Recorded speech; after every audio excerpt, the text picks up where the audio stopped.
Hey guys, how's it going? It's Etanyos here. Welcome to episode number 9 of this NHL 24 Chicago Blackhawks franchise mode here on my channel. Today we're going to be getting into the 2027 Stanley Cup playoffs.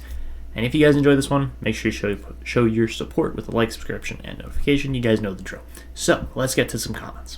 So, in the last video, we were talking, it's been a while, first off, but in the last video, we were talking about how you guys like the format, what we should change, what we should do differently, what we should keep the same, and there was quite a few comments. So, the first one here came from Braden Cream saying, I wasn't a huge fan of this format, but I'm really enjoying the consistent videos, which is funny because then I consistently didn't upload videos.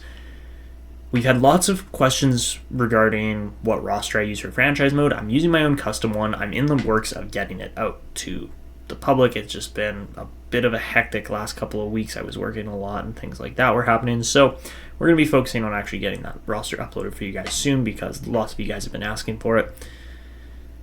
Jack Bruno said, love the implementation of rivalry games. Sticking to quick highlights for the regular season gameplay might work out better for general video flow. Interested to see how the upcoming video goes with auto scouting. Bring Chicago back another cup. So awesome comment there from Jack. Caleb Taylor said, I don't want to throw out that I told you so about the goaltending situation needing to be better, but they did well enough to get you into the dance. Might be some defensive issues too. Definitely look into those things in the offseason. So awesome comment there, Taylor. Really appreciate that one. Winkletown said, I'm digging the format. I really enjoy longer videos. Sorry for recommending the cheesy Avalanche, but oh well. Laughing emoji, you can't always tell if a team's going to be great or not. We thought Colorado would be better, but apparently not. And the team is looking incredible offensively. Goaltending could use a slight buff regardless. Great job on the roster. Glad you're back. So, awesome comments from you guys. I really appreciate it when all of you leave comments. That helps the videos and the format flow a little bit better. So, let's get going here. Of course, we do have auto scouting on, so we don't really know exactly how this is going to go, apart from the fact that Jameson Moore is another franchise sniper. There's been so many franchise snipers going on here that we don't really need to acquire a guy like that. On the other hand, though, there are some pretty decent looking defensemen in here. I'm looking more towards right D, like Fleischman or maybe Jerome Demers. Demers could play both sides, so he might be worth looking into. It's only the shoot and balance or pinch and shoot setup that I'm a little concerned about. But apart from that, there is at least one steal in here. This guy Nikolai Semenov is definitely a guy we're going to pick up. Besides that, though, I don't see us making a ton of moves heading into the draft, but at the draft we'll see what happens. It's always a bit of a toss-up as far as who's actually going to be good. This McGillrath guy looks really good, too, for a defenseman. There are a lot of, one-year kind of ETA defensemen in here, which doesn't happen all that often, so maybe we'll try to pick one of those guys up. Maxime Durand looks pretty solid, but apart from that, there's a lot of kind of unscouted low elites here, or medium elites, and then quite a few unscouted low elites, too. This guy looks really good, though, Pete Raymond. He's a guy we could potentially go after. And then Pekarinas as well. There's options for sure, but it's really going to come down to a matter more so of how good are our pick placements going to be. Obviously Kessler we're not going to be able to get. Ivan Kazevnikov looks like an interesting player, but again, we're just going to have to wait and see. Bobby Cooper, if he is a 2-year ETA and he's a gem, so I would assume he's probably going to be a low top 6, or medium top 6, but he could be a medium 9, which would be a little bit sad if anything. So yeah, the auto scouting definitely makes it a little bit trickier for us to really land good picks. Apart from apparently Emil Haller is going to be a high starter at pick 100 or so we're going to take a look at him because again, another goaltender in this system would not hurt by any means. But looking at the actual team, again, this is just a refresher for you guys as well as for myself because it's been a hot minute since we actually recorded an episode for this series. But the team is looking very solid right now. We're getting some great growth and production out of guys like Cody Blake. He almost hit a point per game season this last year. Philip Kurashev has just blown me away with how good he's been. 66 points this last year, and he was a plus 24.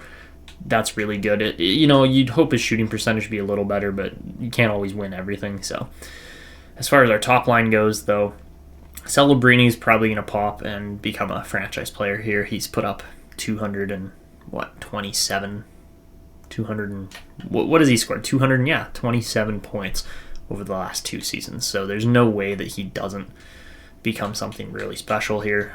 He's just been an absolutely fabulous match alongside Connor Bedard. But then you look at our bottom 6 too, and our team is just ridiculously strong. It's probably going to become an issue here, if anything, in the near future. But I do get the feeling guys like Kane and, maybe Byfield. Byfield didn't really work out quite as well as I was hoping. He scored, 60 points. It's not bad. But at the same time, he's going to have to re-sign here coming up, and that could prove to be an issue depending on how things go with the rest of our group here. Our top 4 isn't bad on defense. It's just that we probably need one more piece to really secure the entirety of this team. I think the other thing would be just to actually improve our coaching system. So that's what we're going to be looking into in the offseason, is probably another coach, just because things didn't quite go as well as I had hoped for this for this second season of competing and trying to win with this team. So, of course, we did manage to actually win our first time in the playoffs. Well, second time in this series, but the first time was just complete write-off because, of course, nobody was expecting the Blackhawks to go from missing the playoffs last year to then winning the Stanley Cup the next year. So, to start off the 2027 playoffs, we'll be taking on the Minnesota Wild. We're going to try to kind of rip through this pretty quickly.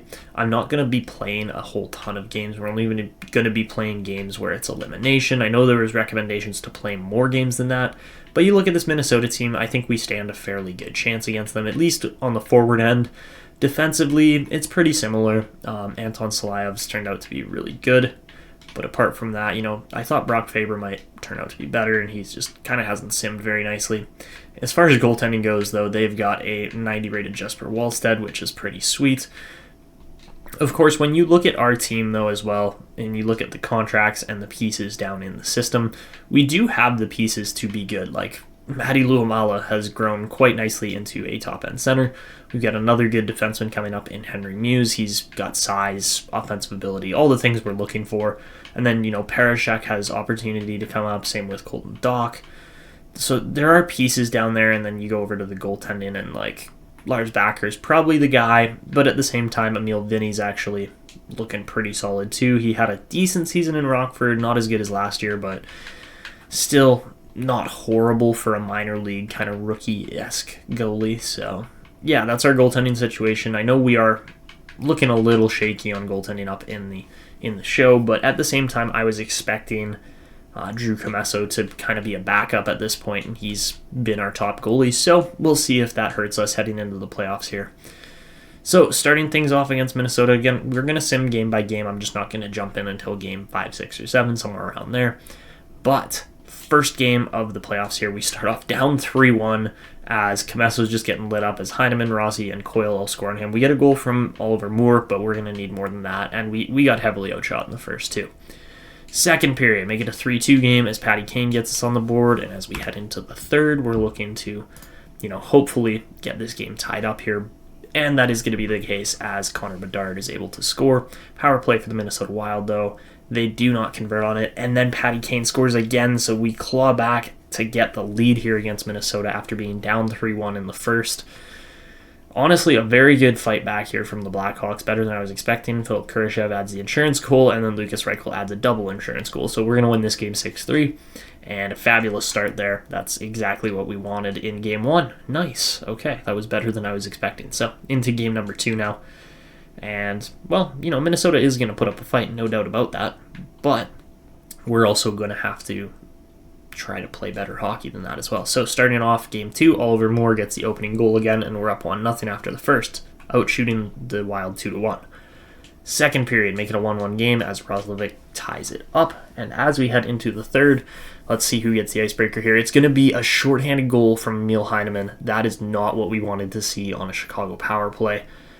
Again, when we have 36, 37 shots on net too, you expect more than one goal, but at the same time, Jesper Wallstedt is a very good goalie, as this game has proven. So, let's continue on here. Not much time left, and is Chicago going to get the insurance marker to tie it up? No, they're not. Alright, so I guess it would be game-tying goal, not insurance marker. Anyways, we lose 2-1. Not a great performance there in Game 2, but that is expected at times, and when you give Jesper Wallstedt a .975 save percentage, it's going to be pretty hard to win that game. So, alright, I just got to hop over, input some AHL stats nice and quickly, and then we will continue on here. So, how about Henry Muse putting up 72 points? That is insane. That's absolutely insane. Alright guys, so now that I've got our stats inputted here, we can continue on. The only thing I'm thinking here is maybe we move Henry Muse up because he's looked really good up to this point and could maybe, I was going to say he could maybe slot in on our bottom pair, but I think we'll be good just with the massive size that our blue line has here. I think that's going to be just fine. So, alright, we'll continue on. No need to swap around the roster and mess up the flow. Because obviously, yes, we lost a game here, but we still got 5 potential more games to go here against Minnesota, so we'll continue on. And Game 3 starting off, we get goals from Celebrating Bedard on the power play. We get outshot 12-8, but it doesn't really matter. Second period, make it a 5-1 game as Reichel, Kurashev, and Levshinov also find the net against Wallstedt. 23 apiece on shots, so we are just rolling heading into the third period here, but in a 5-1 game, I really do think we have this one in hand. We get another power play but don't score. Minnesota gets power play and does score. Travis Sanheim puts one in the net there. Another power play, Minnesota, and alright, that's a long one. Wow, that was like 6 minutes of power play. They didn't score. Now they get a 5-on-3. I don't know what we're doing. We're just taking tons of penalties, but it doesn't matter as we manage to kill off all of those power plays and we win the game 5-2. All right, so we go up 2-1, and Phil Kurashev leads the team now with 4 points in 3 games. Awesome. So into game number 4 again at the XL Energy Center. Starting things off, Minnesota gets the lead with a goal from Emil Heineman. We get outshot 9-8 in the first period. Second period, make it a 2-2 game as it's 17-21 on shots. We get goals from Jeff Carter and Macklin Celebrini, and Kirill Kaprizov gets the goal for Minnesota. So as we head into this tied game, Cody Blake immediately breaks it heading into the third period as far as the tie goes, and we are leading 3-2. Continuing on here, it's very even on shots here for the most part. This is a very close game, probably the closest we've had all series long. Maybe we had a 2-1 game, but make it 4-2 as Frank Nazar finds the net. That's exactly what we wanted to see. And with just a minute left, Cody Blake gets the empty netter, and we will win this game 5-2. Beautiful. So we go up 3-1, taking both away games there against Minnesota. Cody Blake now has 5 points in 4 games. And looks like we don't have any tied series up to this point, but a couple teams are through there as far as Toronto and Carolina, as well as... Nope, that's it. Toronto, Carolina, and Edmonton. Edmonton beat out Colorado. So, into game number 5, we have the potential to win this one. So we start off up 2-1. Goals from Matthew Boldy to open the scoring, and then power play goals from Cody Blake and Patrick Kane. Those are all power play goals in the first period. We outshoot them 12-10. Second period, make it a 4-1 Blackhawks lead as Kurashev and Byfield both net goals there. And as we head into the third, power play Chicago does convert as Connor Bedard scores there. And really, we've just run away with this series after game 2 there. It just really wasn't that close.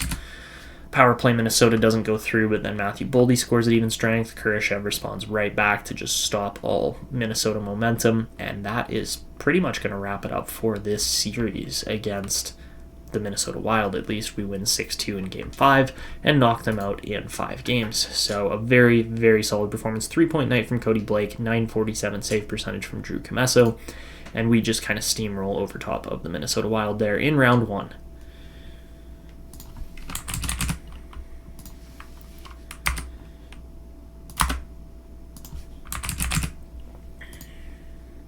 So it looks like most of the Western Conference series go to 5 games. Nashville and St. Louis is going to at least 6. You got a couple other 4 and 5 game series there in the East too, as Boston knocked out Buffalo in 5, Toronto was able to knock out Montreal in 5, and then Carolina sweeps New Jersey.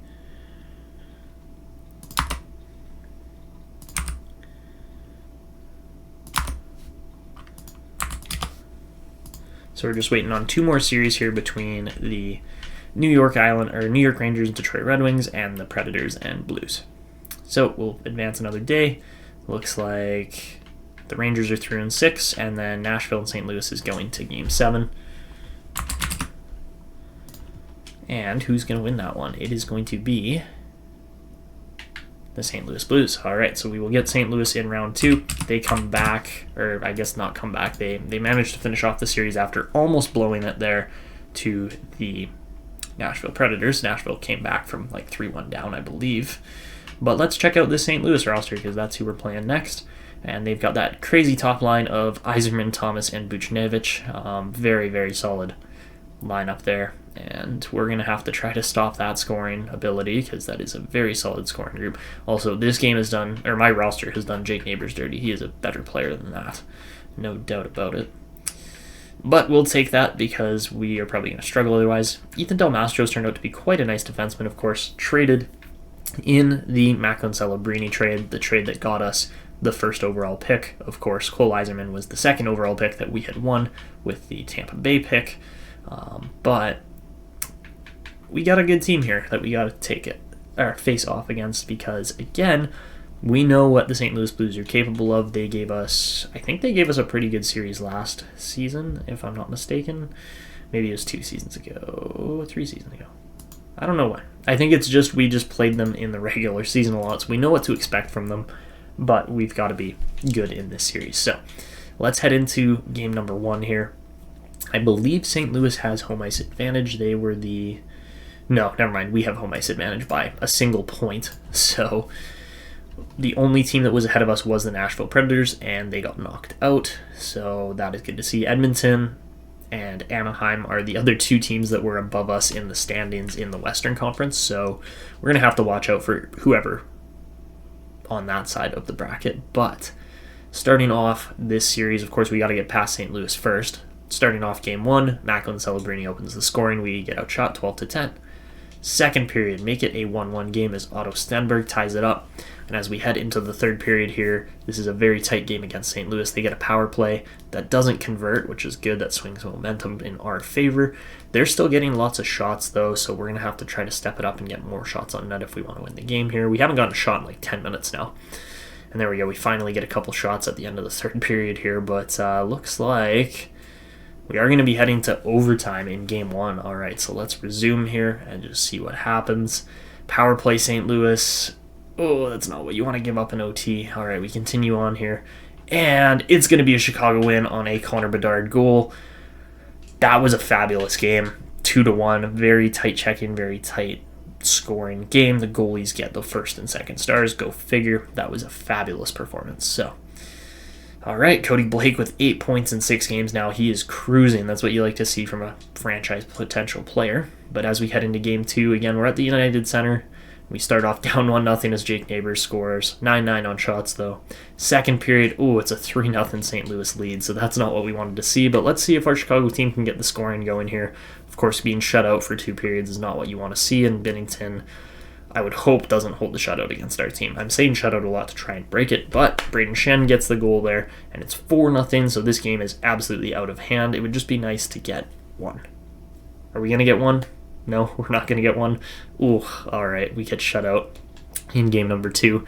That is not what we wanted to see. Apparently, the Chicago Blackhawks just suck in game number 2. That's just a fact. But yeah, no scoring there in that game is not what we wanted to see. I don't like it when the offense goes cold. So into game number 3 now. It's a 1-1 series, and we're back to St. Louis here. So starting it off, it's a 1-1 game as Zachary Bolduc and Lucas Reichel both get goals.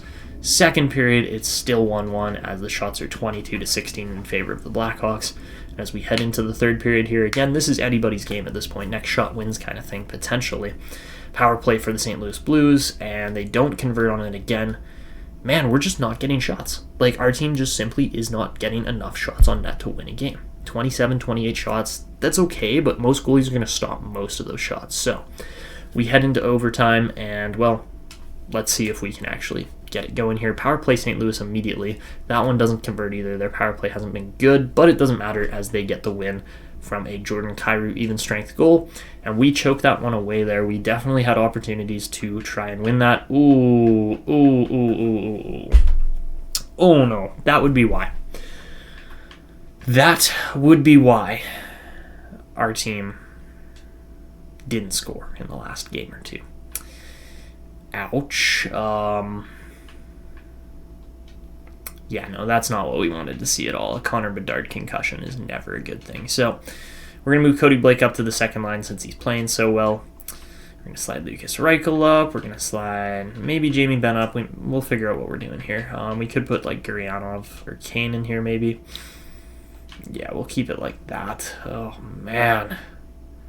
A Connor Bedard concussion out until June 11th. Like, we got to make it to the Cup Finals without Bedard if he's going to actually return to play here.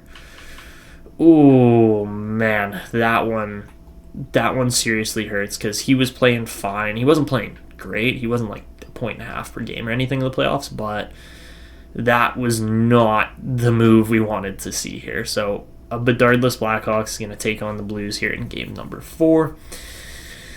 All right, let's see if we can avenge Connor here. So, first period, Par Elbelin, we get some depth scoring from the fourth line. We outshoot them 13-10 in the first. Second period, make it a 3-0 game as Oliver Moore and Matthias Ekholm get goals there. Power play goal for Ekholm too. And third period, we blow out the Blues 5-0 in this game just to say, yeah, you want to injure our star player? We're going to come back and show you we're just a stronger team than you are. So the Ducks sweep the Oilers. Wow, that is something. Can't say I was expecting that, but that happened. Jeez. All right, anybody else in here? I'm kind of just perusing the draft class, seeing what's available.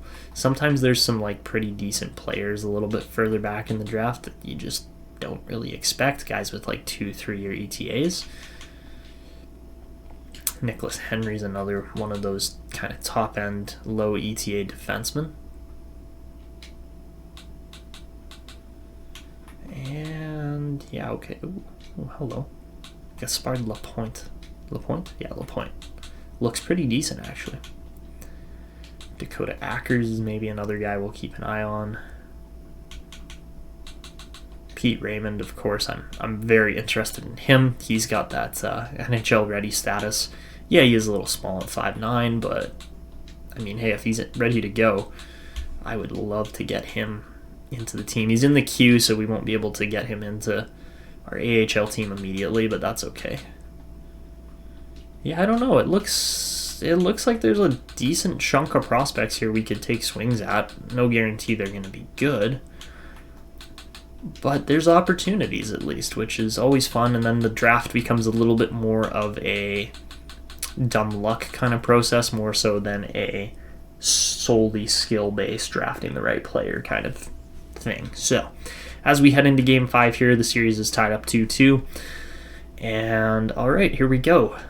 First period, 1-1 game as Jake Neighbors and Quinton Byfield score. We get outshot 13-10. Second period, make it a 4-1 Chicago lead as Quinton Byfield gets a hat trick, and then Matthias Ekholm gets a power play goal yet again. So into the third period here, we're just cruising at this point. Lucas Reichel gets power play goal there to make it 5-1, and really, I think St. Louis pissed off Chicago more than anything here, and the Blackhawks just went, no, we're better than you guys. You're not winning this series, especially after concussing Bedard. So, really, if the Bedard concussion doesn't happen, I don't know if this team comes back as strong as they did. Cole Eiserman gets the goal there.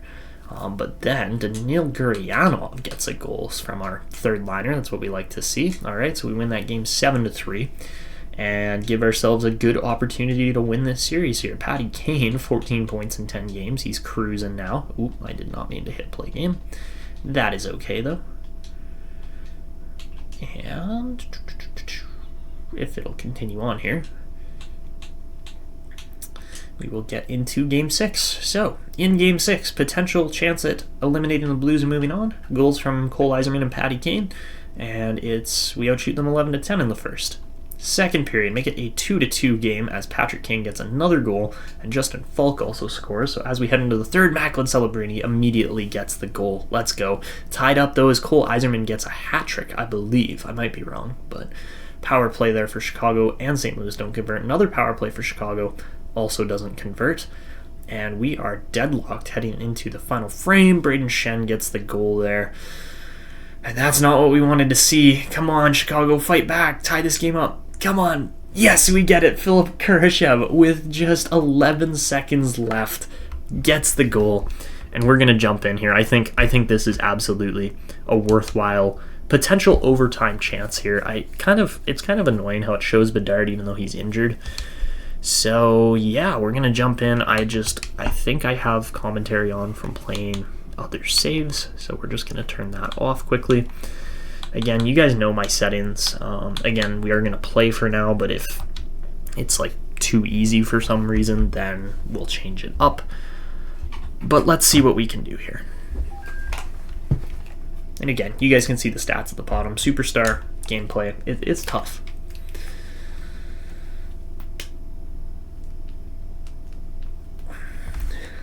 So, as we head into overtime here, it's going to be a tough one here in St. Louis at the Enterprise Arena.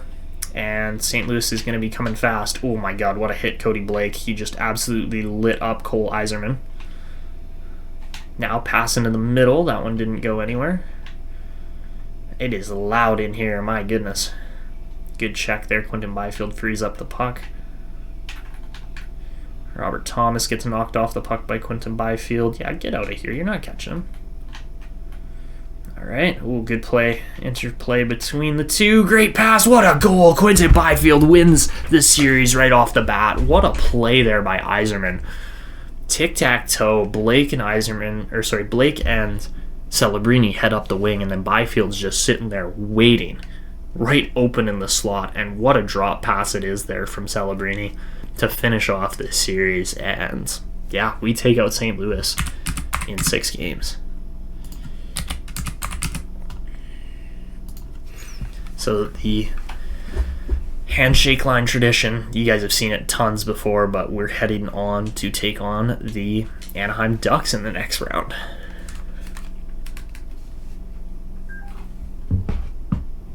So Patrick Kane has 17 points in 11 games. He's cruising. The Boston Bruins take out Toronto in just 5 games as well. And then Carolina and New York is going to head to a 7-game series. So let's advance a little bit further here. This Carolina-New York series should finish up in a day or two. And it is going to be the New York Rangers beating out the Hurricanes there. So we've got Anaheim, and then it's Boston and New York in the East. So here's your Anaheim Ducks roster that's just been steamrolling everybody. Mason McTavish is a high elite. My goodness, what a top line that is. Leo Carlson's looking really good too there at 86 overall at just, 22 years old. Pavel Mintyukov is up to a 91. My goodness. And then Jamie Drysdale's still on this roster. Obviously, the trade hadn't happened yet when we started this save. But John Gibson at 33 is just standing on his head. He's only lost 1 game up to this point, so we're going to try to hand him 4 defeats here, which is going to be a tough thing to do. As far as Boston goes, you guys know what Boston's all about. Looks like they got Travis Konechny, so that is an interesting signing for sure. But they've kind of kept it as far as, great wingers, solid center depth, but nothing insane. Matthew Poitras kind of just didn't really turn out to be quite as good as everybody thought he was going to be.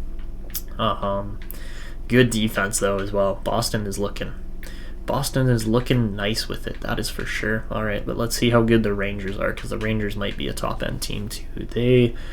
The Rangers won the President's Trophy, so the fact that they're still in it is a little bit scary for everybody else, because this team is good. They proved that in the regular season, and then they're still here too.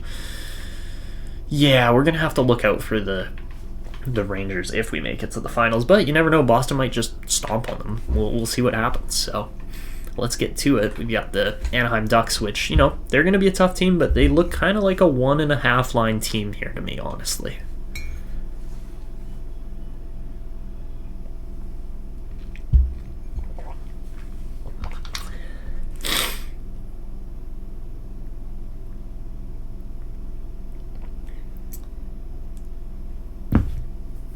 All right, so as I said before, Bedard's out for just under another month still. So we're going to have to really win some games here to get him into the playoffs again. So, game 1 against Anaheim here. We start off up 2-0, goals from Byfield and Gurianov, and we get outshot 13-10. Second period, make it a 3-2 game as Gurianov gets his second of the game, but Kevin LeBanc gets 2 goals there. So as we head into the third, we've got a lead to protect, and we are getting outshot fairly heavily, but at the same time, we're only a few shots away from extending the lead to power play for Chicago here. Does not convert, that is okay. And looks like we've actually turned the tide and started getting more shots than the Ducks here, so that is a good sign to be on, and Oliver Moore is able to get the insurance marker. Jamie Drysdale gets one right after, so fortunately, oh my goodness, Troy Terry scores with 29 seconds left, and we are headed to overtime in Game 1. So that was unexpected. I thought we were going to be able to hold the lead, and we don't, but it doesn't matter as Nikita Zadorov scores shorthanded after Matthias Ekholm took a roughing penalty. Oh my goodness, what a absolutely upset of a game there, because the Anaheim Ducks are a higher seed than we are as well. So we are playing away games here. So heading into Game 2 here, again we are at, I don't even know what Anaheim's arena is called, but we start off up 1-0 or 1-1 as Quinton Byfield and Trevor Zegras both get goals. Second period, making a 4-1 Anaheim lead as Ryan Strome, Jamie Drysdale, and JT Compher all get goals. Again, Anaheim was able to come back from 4-2 down. I don't see why we can't come back from 4-1 down. I think our team is good enough, but at the same time, like I said in the previous 2 series, Game 2s just aren't really our game in the series. We just haven't really been able to close these games out or just play well in them, really, so kind of write off Game 2 no matter what. Philip Kurashev gets a goal with 9 seconds left, but it doesn't matter as we lose that game 4-2. It was over after the second period, and yeah, we're going to have to turn it around after that. That was not a very good Game 2 yet again. So headed back to the United Center for Games 3 and 4 here. In Game 3, we start off tied 1-1, getting outshot 12-9, goals from Kurashev and Kevin Stenlund. Second period, 2-1 Anaheim lead as Isaac Lundestrom gets the goal for Anaheim there. And as we head into the third, we're going to tie it up right away as Macklin Celebrini scores. But then Trevor Zegras gets the lead back for Anaheim, and we are chasing this game yet again. Make it a 4-2 game as Troy Terry scores shorthanded, but then Patrick Kane responds to make it a 1-goal game yet again. And power play again for the Blackhawks, doesn't convert this time. Not great timing, and then Mason McTavish makes it a 5-3 game. Are we going to get back in it? There's only 3 minutes left. Not looking good. We lose a Game 3, which has yet to have happened before this series, so not really what we wanted to see there. As, yeah, Anaheim is a good team. They've proved that time and time again. So, 20 points in 14 games for Showtime Patty Kane. We're going to need a big effort here in game number 4 to not go down 3-1. First period, it's a 1-0 Anaheim lead as Pavel Mintyukov scores 10 apiece on shots after the first. Second period, make it a 1-1 game as Oliver Moore scores, and as we head into the third, Artyom Levshinov immediately scores for Chicago, giving us a 2-1 lead. Quinton Byfield gets the insurance marker, making it a 3-1 lead. We get a power play, and it's a long one. Oh my goodness, was that like a 5-minute power play? That had to have been a 5-minute power play. Like, I have not seen a penalty that long in a while, and that's really just killed most of Anaheim's momentum here. Power play again, Chicago. Anaheim just kind of self-destructs here in game 4. But yeah, let's see what penalty was taken here. No, they were all minors. Wow, 4 in a row. That's crazy. So we win the game 3-1. And we're back in the series, 2-2 series here, and again, we're looking to repeat for making a Cup Finals appearance. So, into game number 5. This game essentially decides the series. So, first period, make it a 2-1 Chicago lead as Lucas Reichel and Cody Blake score. Kevin LeBanc scores for Anaheim, as he has done all series, and we get outshot 12-10 after the first. Second period, make it a 3-2 game as Daniil Gurianov and Sasha Pastajov score for each of their teams. And as we continue on here into the third period, it's a 3-3 game as Connor Murphy scores, and it's anybody's game now. So power play for the Chicago Blackhawks doesn't convert.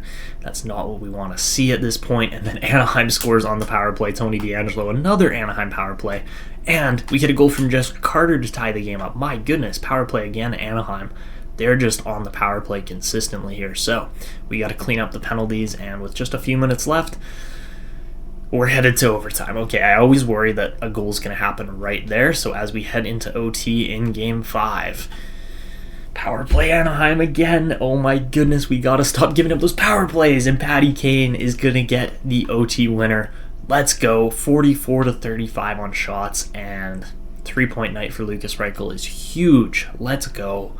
So we win that game. Game number 5. We're 1 away from a repeat Stanley Cup Finals. And that's where we want to be right now. So wow, what a performance it is from the Blackhawks. So as we head into game number 6, we have a chance to close out the series tonight. And first period, it's an Anaheim lead off a Trevor Zegras power play goal. We are getting outshot 17-8, so over 2 times the amount of shots for Anaheim. All right, second period, it's a 2-1 Chicago lead here, or 2-1 Anaheim lead as Ryan Strome scores. Danil Guryanov gets a goal for the Ducks. If we don't score a goal by the time we hit the 10-minute mark, I'm going to jump in, but Patty Kane ties it up, so looks like we're not going to jump in just yet at least. And continuing on here, anybody's game. There we go. Quinton Byfield gets the game-breaking goal there to make it a 3-2 game. And with just 4 minutes left, Anaheim's got the pressure on here. They're getting tons of shots. Power play goal, though. Quinton Byfield scores again. And Quinton Byfield has been huge for us in the playoffs here. He gets 2 goals just at the right time. And that's going to send the Chicago Blackhawks back to the Stanley Cup Finals.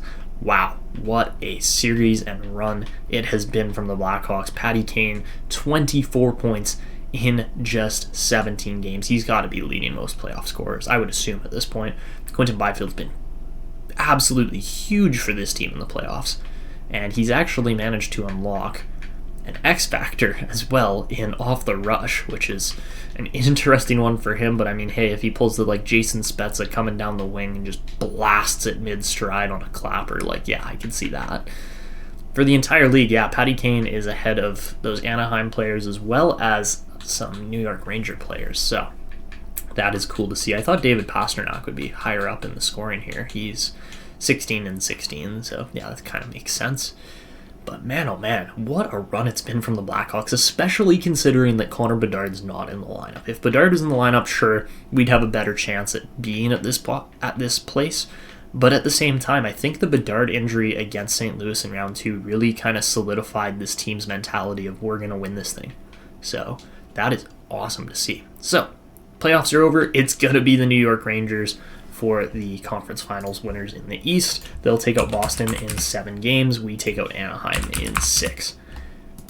So we've got an original 6 matchup here. As long as we made it through, it was an original 6 matchup regardless. But man, oh man, the Rangers are going to be a fun team. They were the best team in the regular season, posting 114 points with that 52-20-10 record.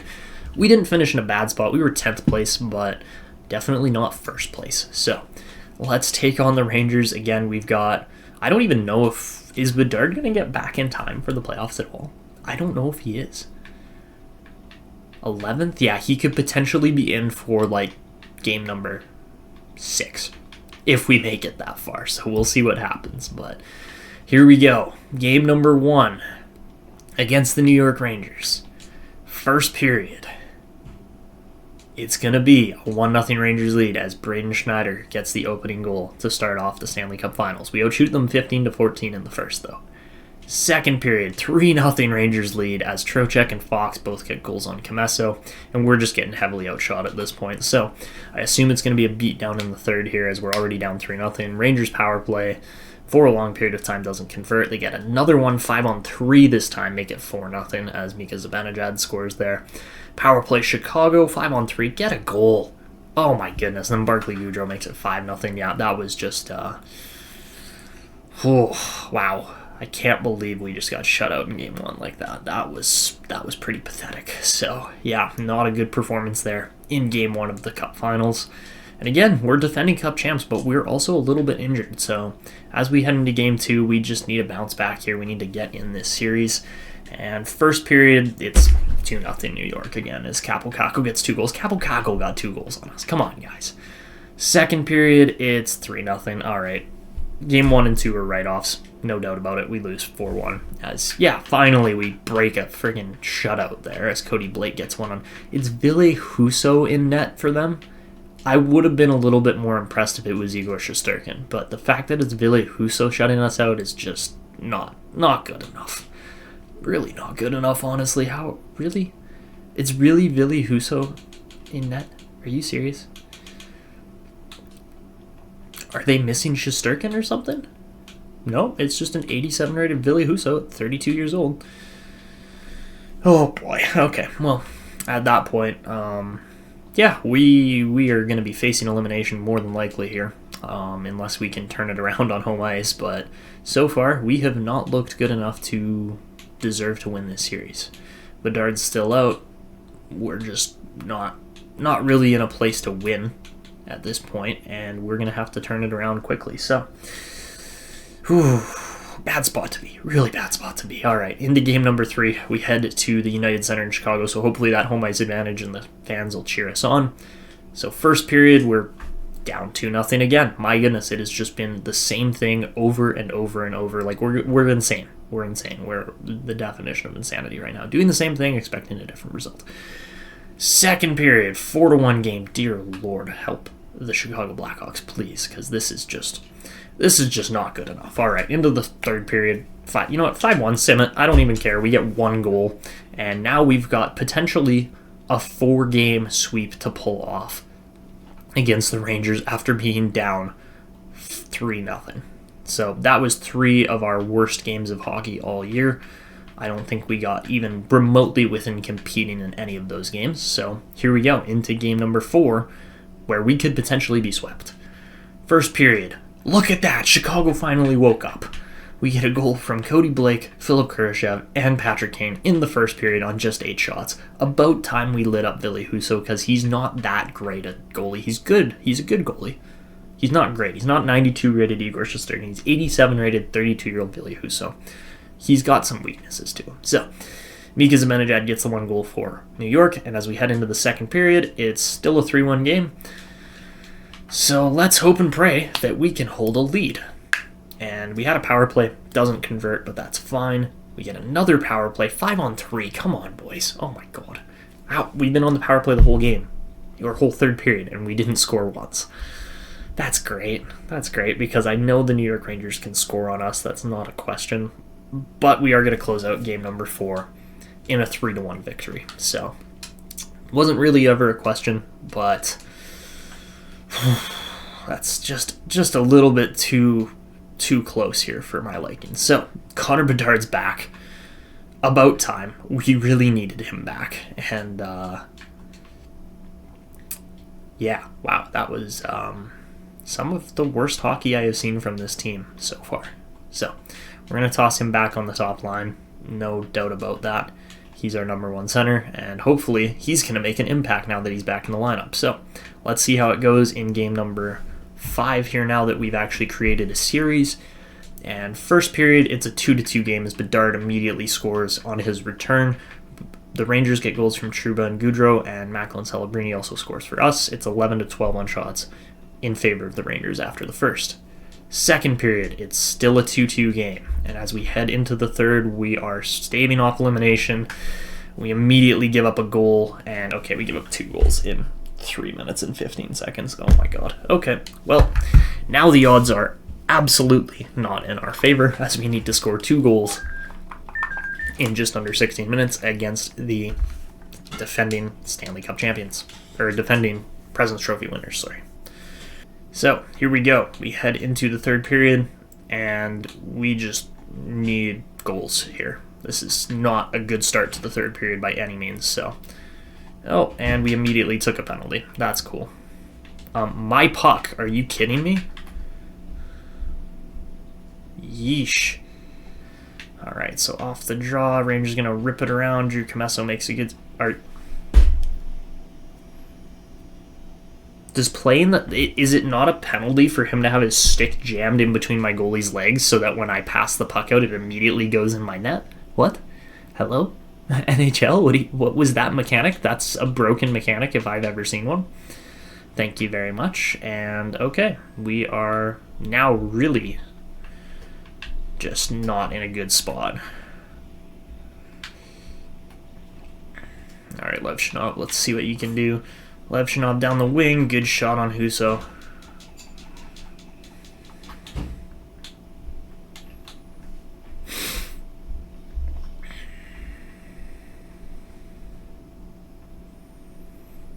All right, so not a whole lot of time left to regain a 3-goal difference here. We're gonna, you know what? We're just gonna crank the offense completely up.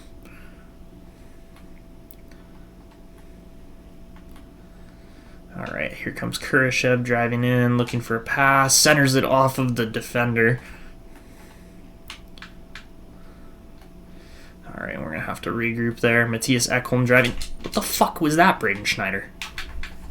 Seriously, what was that? He just, like, glitched into Ekholm. Like, you're not there. You're not able to make that play. You simply left too big a gap. All right, here goes Cody Blake's flying down the wing now, looking for a pass, doesn't find it. Now over to to Korchinski. That pass doesn't go through. Now Brooks looking back, finds Korchinski. He fires through traffic and it hits the post. Great chance. And I love how the hit doesn't free up the puck. That's fabulous. Oh, okay, this game. Okay, this game. Come on already.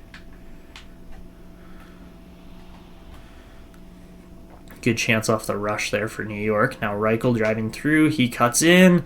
Oh my god, what a save. That was an insanely good save there from Husso. Probably should have been a goal. That's not a penalty. That's simply not a charge. If you're going the same direction, it's not a charging penalty.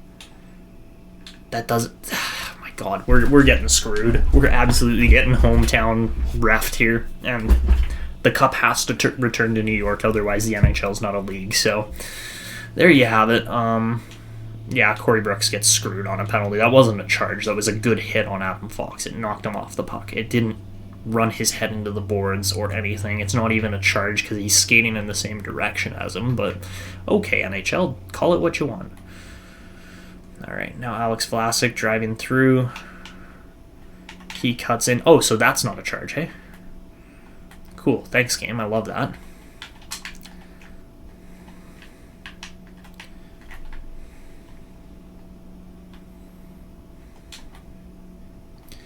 All right, here goes Jamie Benn up the middle. Right, that makes sense. Byfield now walks in. Should have scored. Another chance. Another chance. Oh my god, somebody tucked the puck away. Oh, and Trocheck's just in on a breakaway now. Cool. Love this game. Thank you.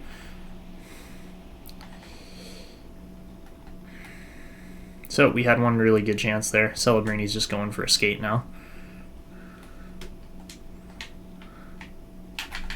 There we go. Lit up Trouba. Great hit. Oh, what a save, Camesso. And then a horrible turnover by Celebrini there. Okay, can we stop centering the puck? Holy crap, somebody beat up Panarin right now. Hit him. Come on. God.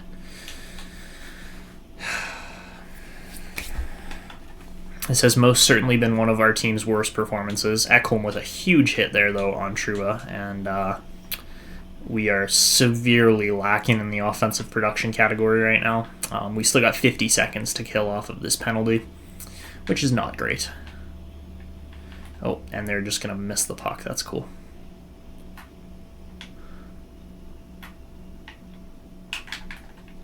Good hit there on Miller. Yeah, no, you're not making that play. Nice try. All right, Albelin, you're gone. You should be gone. No way Adam Fox is making that. That's not a charge? Oh, thank you. You finally gave a charging penalty where I've gotten the same call. About time. All right, let's go. We actually might have a chance here. Yeah, you throw that water bottle, Fox, because you know you may have just blown this chance and opportunity for your team. Because Chicago has a lethal power play. Off the face-off, Blake just doesn't quite get it free there. That's unfortunate. Another huge hit. Ekholm has just been a beast on our blue line. I've really appreciated having him around. He's been a physical presence. You look at this hit, just sends a 6'5" Miller straight into the ice. And we're now on the power play, so we actually have to make some plays here. A win a face-off. Holy moly. It's a little bit hard to control the play when you're just constantly giving the puck up. All right, here goes Bedard down the wing, cuts in, Forehand, backhand, that like glitch shot didn't work somehow. All right, we're going to reset here. Cody Blake skating in, finds Celebrini over to Bedard, and that's going to be a goal all day. Not even a question there. You give up a 2-on-1 with with Celebrini and Bedard, and it's going to be a goal. So he gets his second goal tonight, which is awesome because we really needed something to click there. And yeah, just double backhands. It works. We'll take it. And yeah, man, this Rangers team has just steamrolled us up to this point, so we got to really respond here. Face off for Bedard. He's going to lose that one. That's cool. All right, Ruzicka knocked off the puck. Brooks collects. Bedard turns it over in a really bad spot. Are you kidding me? Are you kidding me? Adam Ruzicka just glitched right through my hit with a toe drag shot, and it goes in the net. It's Adam Ruzicka. I don't think I've seen him pull off a toe drag in an NHL game at this point. Like, honestly, I'm going to be completely disrespectful right now. So, all right. Can we start playing some actual hockey here? There we go, Oliver Moore. Oliver Moore gets one immediately. Okay, we'll take it. I can't complain about that goal. That was pretty sweet. But we need more like that because we're still down by 2 goals. So, oh boy. This Rangers team has just simply outplayed us. Physicality, goal scoring, like everything. They have just outplayed us. Levchinov firing through traffic, and it's in! I don't know how that one went in, but we will take it. What a shot off the point, and it somehow ricochets, redirects, and finds its way into the net, and it's a 6-5 game just like that. Let's go. Let's go. What a shot. My goodness. I think that hit Trouba, actually, now that I'm looking at it. Levchinov shot. Oh yeah, most certainly hit Trouba's arm, went under the arm of Husso, and into the net. So there you have it. We are back in this game. It's a one-shot game with 5.5 minutes left, and this could go either way. So face-off for Bedard. We're going to send him springing right up the middle. He's going to... Oh my god, there it is. Shock and awe. And he gets the hat trick. Boom. Boom. Immediately. This is why this Blackhawks team is so lethal, is because we can just spring offense like that right off the face-off. And with Bedard, you know, he's gonna score on breakaway chances like that, and he tucks that one under the arm. And there is a reason he is our captain and our goal scorer. There you have it. Wow. Yeah. 17 seconds, and we tied the game up. That is crazy. So, you know the Rangers are going to be coming back here pretty hard. Now Levchinov gets free. He fires and just misses. Fabulous opportunity there. Now one-timer for Matt Coleman. He scores. With just 1 minute and 23 seconds left, Mattias Ekholm breaks the deadlock. He has had a huge game today here in New York, and it could not have come at a better time. Minute 23 left, and the pressure mounts. Chicago puts in the good shift, and the one-timer from the point gets through all the traffic in front there. Man, oh man, what a shift that was from Chicago. Just an absolute bullet through traffic, too, though. And no chance, really, for Husso. So the New York Rangers choke out a 6-3 lead. They are down 7-6 now with just over a minute left to play. Now Bedard trying to get through. He can't quite do it. Adam Fox going to peel away. Byfield throws a big hit on Trocheck. Now Miller. Oh, Ruzicka has his chance there. Good save, though. Levchinov looking for a pass. He's going to send this one way up. Oh, turned over. It kicks around a bunch. Celebrini dumps it in on the empty netter, trying to get it in deep, and we just can't collect the puck there. Now Panarin turns it over. Levchinov looking up to... That was supposed to go to Bedard. I don't know what happened there. Good hit, though, and we're just going to flip this one up and out, and... Oh, big hit there to end off the game, too, but let's go. The Blackhawks survive yet again. That was an insane game. Normally, I can't pull off offense that good and that quickly, but we get it done, and we continue this playoff series in the Stanley Cup Finals. 7-6 victory for the Blackhawks. 5 goals in the third period. We gave up 4 goals in the third period as well. crazy because that was not good enough defensively, but it wasn't good enough defensively from the Rangers either. So with just 2 games left here potentially in this series, we're going to head home to the United Center to try and tie this series up. First period, Chicago goes up 2-0 off of 2 Cody Blake goals within 3 minutes of each other. We get outshot 11-10, but it's a good start from Chicago. Second period, it's still a 2-0 game, and we are just 20 minutes away from Game 7. Make it a 2-1 game, though, as Adam Ruzicka immediately makes it a one-shot game, and then Mikhail Granlund ties it up. Oh my god, we just gave up a 2-goal lead. Are you kidding me? This team is just... the defense and goaltending has just not quite been enough for us. And it has shown through time and time again against this Rangers team. So if we still manage to actually get things done here, I'm going to be surprised because we have simply not been good enough up to this point. Alright, good pass up to Byfield. Quinton Byfield cutting in off the rush, uses his size and snipes it, and they're going to call it a no-goal. Of course they're going to call it a no-goal, because I shot it short side the way the goalie had room to move, even though our player got pinned in the slot there with Korchinski. I don't see why that wouldn't be a goal, though. It's not like it actually stopped him from making the save. The puck still got blown by on Husso's short side. But it's because... it's going to be goalie interference. That's so frustrating. It was a great goal and a good goal by Byfield. It's not like Husso was actually going to stop that play right there. Now Bedard looking for a play. He drops it to Brooks. Brooks fires through traffic, and Byfield says, "Doesn't matter if you call my goal back. I'm going to go get another one." And we are tied up just like that. Fabulous point shot from Levchinov yet again. He's been great all series as far as getting those shots through at the right time. And Quinton Byfield scores yet another goal here, which I gotta say is really clutch here. Oh, sorry, it wasn't Levchinov. It was Cody Brooks actually got that shot through and off the post and in on the redirect. We're tied up 3-3 with 8.5 minutes left here. Oh boy, what a series it has been here. Now Frank Nazar, good pick off. It's still free. Nazar into Reichel. Reichel can't get the shot off, and it's just kicking around like crazy there. And we took a penalty. No chance. No chance we took a penalty with no time left. Oh my goodness.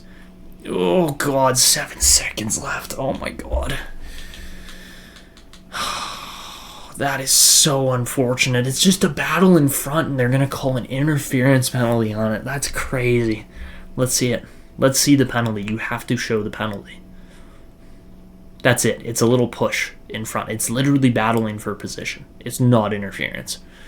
But whatever. Okay. So we got 7 seconds left to defend in this period, and then we go to overtime. And oh my god, great chance there for Trocheck. How about you call interference in front there? Hey? So, yeah, not the penalty we wanted to take right at the end, but we did get the game tied up. We actually had 2 goals there, and they called Byfield's 1 goal back, which is unfortunate, but we've got to battle through this penalty kill here now. Alright, so off the face-off, Kurashev loses it. Not what we wanted to see. Panarin makes a great pass. What a save by Comesso, though. Okay, nope, Zadorov, you're not doing it here. This is not good. This is really not good. Nikita Zadorov just literally caused us to lose the puck on what should have been a possession, and we don't even clear it. Oh my god, get it out, get it out, get it out, get it out. Oops, Celebrini's in here. Dude, no way. No way you just caught up. Oh, let's go, Celebrini. Spin move, shorthanded goal to win the game in overtime and send us to Game 7 in New York at Madison Square Gardens. Oh my goodness, what a juke out there. I was not expecting Celebrini to just rip that over Husso's shoulder, but he does. The stress and anxiety level to actually pull this off is crazy.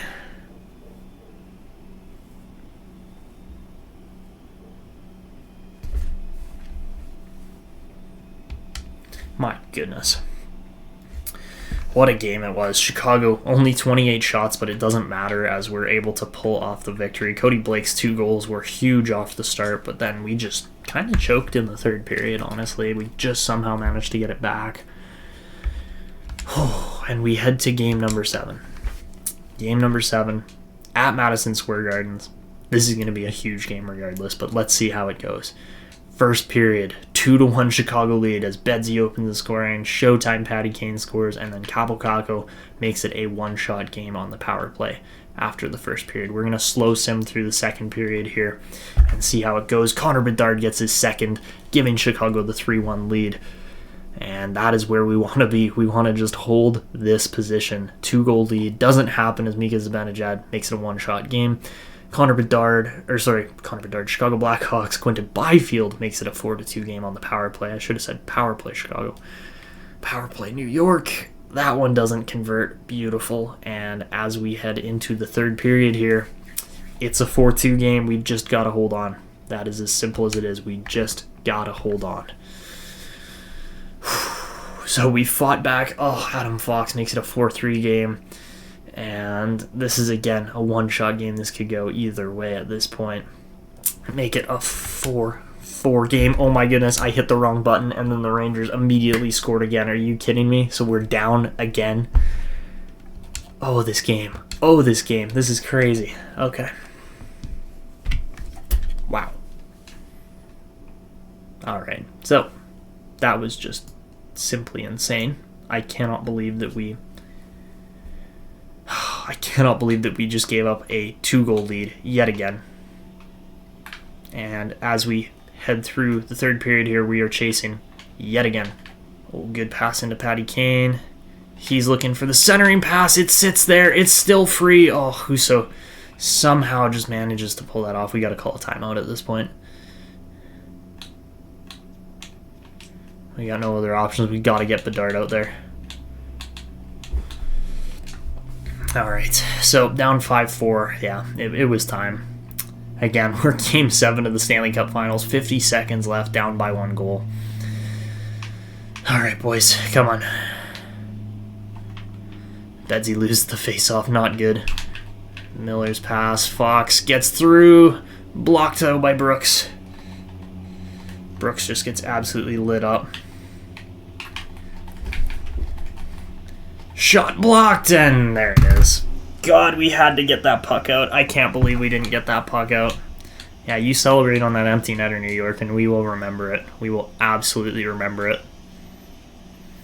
New York doesn't deserve the cup, I gotta say. They did not deserve to win a Stanley Cup here. So we got 20 seconds left. I doubt we get 2 goals. But you never know.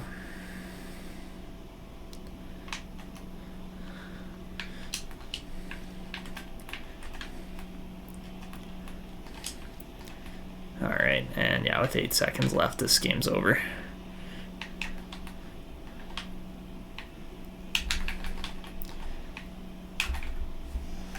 And there you have it. We lose 6-4 in Game 7 of the Stanley Cup Finals to the New York Rangers. That one hurts. That one really, really stings because we were that close. We never had a grade A chance to tie the game, unfortunately, but we had some opportunities, we had some chances, and that one hurts because it was such a good run from the Blackhawks again. Of course, Artemi Panarin's going to get the Conn Smythe. He had 31 points, so great effort from the Rangers, just enough to finish it off, but ouch. Ouch is all I have to say. That one just simply hurts because the New York Rangers managed to beat us out, win the President's Trophy, win the just everything. They managed to win everything this year that they can for team awards, and Jacob Trouba gets to lift the cup. That hurts. Of course, there's gonna be times when you're in the midst of a dynasty or making a dynasty where you lose games that you absolutely should have won or had the opportunities to win. And I'm not picking who goes next. Are you not? You're going to give it to Chris Tierney next over... Really? Okay. So, anyways, we're not watching the rest of that animation. It's the Rangers. And that one just stings because we had such opportunity to win that game and just could not quite pull it off. So,